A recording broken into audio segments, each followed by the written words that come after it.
कि मेरी आत्मा स्वर्ग में जाएगी।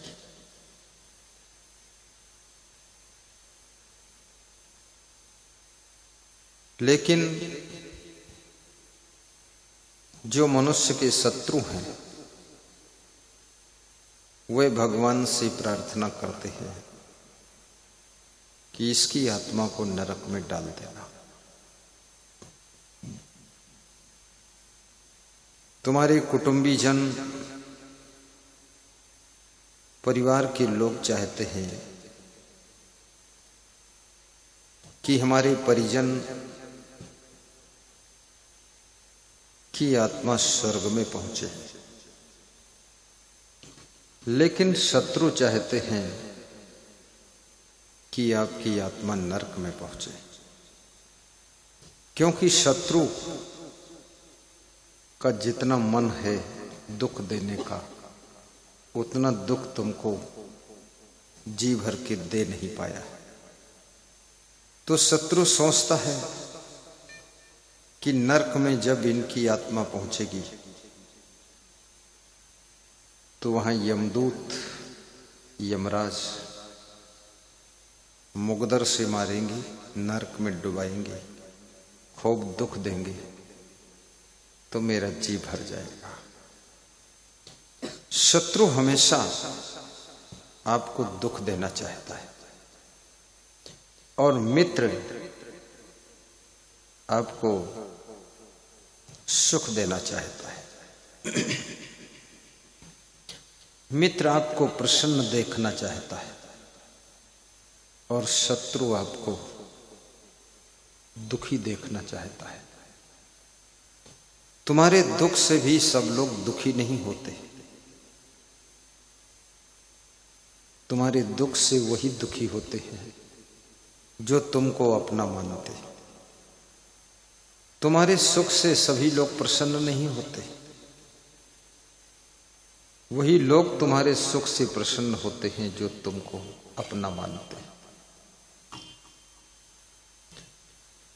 तुम जब सुखी होते हो,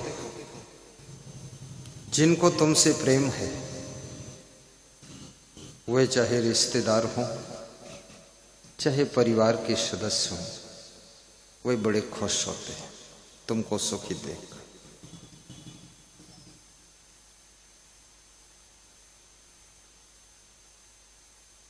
मेरे पास में भदोही से फोन आया, जिला भदोही उत्तर प्रदेश, जौनपुर के पास, बनारस के पास।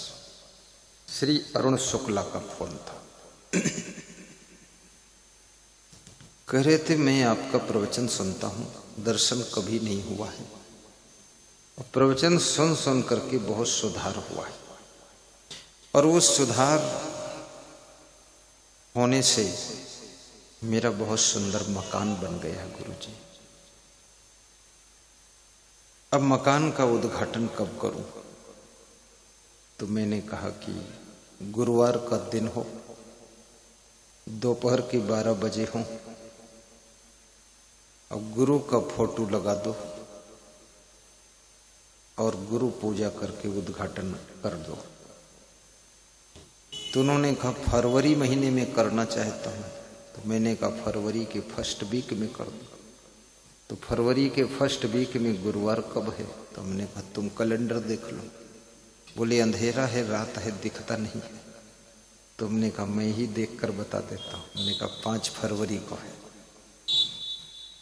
बोले आपको दान भी भेजूंगा और ये मकान जो बना है आपकी कृपा से ही बना है,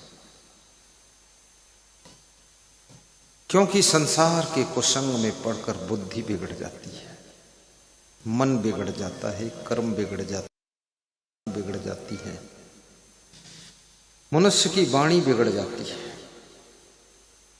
मनुष्य का स्वभाव बिगड़ जाता है, व्यवहार बिगड़ जाता है, चरित्र बिगड़ जाता है। और जब ये सब बिगड़ जाता है तो तुम्हारा घर भी बिगड़ जाता है, परिवार भी बिगड़ जाता है, स्वास्थ्य बिगड़ जाता है, शरीर फिर बिगड़ जाता है, फिर सब कुछ, बिजनेस भी बिगड़ जाता है। सत्संग तुम्हारे मन को बिगड़ने से बचाता है, चरित्र को फिसलने से बचाता है, तुम्हारे स्वभाव को सत्संग सुधारता है, तुम्हारी वाणी को परिष्कृत करता है और तुम्हारे दिल को चंचल नहीं होने देता है और तुम्हारे कर्मों को सत्कर्मों में सत्संग बदल देता है। और जब ये सब ठीक हो जाता है तो तुम जब मिट्टी छूते हो तो भी सोना बन जाती है और सोना छूते हो तो हीरा बन जाता है और हीरा छूते हो तो भी और चमकने लग जाता है। याद रखना, मनुष्य को उजाला देने वाला केवल सत्संग है। इसलिए राम ने शिवरी से कहा था कि प्रथम भगत संतन कर संगा। प्रथम भक्ति संतों का सत्संग करो, सत्संग कराओ और सत्संग सुनो और दूसरों को भी सत्संग सुनवाओ। क्योंकि हर व्यक्ति तो आम का बगीचा नहीं लगा सकता है, लेकिन आम खाने का मन तो सबका होता है। तो लोग दुकान से 1 किलो आम खरीद लेते हैं, 80 रुपये के खा लेते हैं। बगीचा लगाने में तो 8 लाख का खर्चा है, 80 लाख का भी खर्चा है, लेकिन 1 किलो आम खरीदने में केवल 80 रुपये का खर्चा है। तो ज्यादातर लोग 80 रुपये वाले ही। 80 लाख कौन लगाए, 8 लाख कौन लगाए? कोई बहादुर सिंह जैसा, कोई नारायण सिंह मुन्ना सिंह जैसा बामोर कला के लिए, कोई थान सिंह जैसा अपने गांव के लिए, कोई वीर सिंह ब्रह्मा देवी मदन सिंह सेन जैसा व्यक्ति जब खड़ा होता है तभी ईसागढ़ में सत्संग की वर्षा होती है। फिर 80 रुपये किलो आम खरीद कर सब खा लेते हैं, अर्थात सत्संग तो सब लोग सुन लेते हैं। क्योंकि सबके पास में सत्संग कराने की सामर्थ्य भी नहीं है, श्रद्धा भी नहीं है, पैसे भी नहीं है। और जिनमें श्रद्धा और धन दोनों होते हैं वही लोग सत्संग को कराते हैं। लेकिन राम कहते हैं बिनु सत्संग विवेक न हो। रामायण में लिखा है कि बिना सत्संग के विवेक नहीं होगा। और विवेक ऐसे है जैसे टार्च में शल पड़ा होता है, जैसे दीपक में तेल भरा होता है। दीपक में तेल खत्म हो जाए तो दीपक बुझ जाता है और टार्च का सेल डिस्चार्ज हो जाए तो टार्च बुझ जाती है।